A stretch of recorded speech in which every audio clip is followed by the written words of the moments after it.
பாதுகாக்கிறதுக்காக என்னுடைய பொண்ணு நந்தினி உங்க செக்ரட்டரியா நியமிச்சிருக்கேன். ஓகே தானே? நந்தினி, இதுல 30 கோடி ரூபாய் பணம் இருக்கு. அடுத்த ஒரு மாசம் ஃபுல்லா நீ அருணாச்சோட கூடவே இருக்க. அவன் செலவு பண்ற ஒவ்வொரு ரூபாய்க்கும் ஒவ்வொரு பைசாவுக்கும் உண்டான பில்ஸ், வவுச்சர்ஸ், ரசீட்ஸ் எல்லாத்தையும் நீ வச்சுக்க. நாங்க எப்ப கேட்டாலும் நீ கரெக்ட். ஓகே? அருணாச்சலம், இது உங்க அப்பா கட்டி காத்து. இது நாள் வரைக்கும் இந்த இடத்துக்குள்ள என்னையும் உங்க அப்பா நான் யாரும் வந்துக்கிறேன். இவங்களையும் சரி மிகப்பெரிய பொறுப்பை கடனை சுமக்க போறேன். All the best.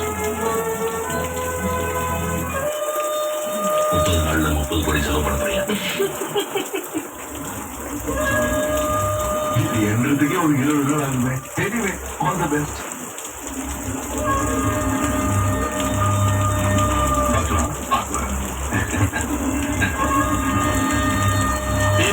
சொல்லுங்க கேபி. ஆளை பார்த்தா சாதாரணமான ஆளா தெரியல.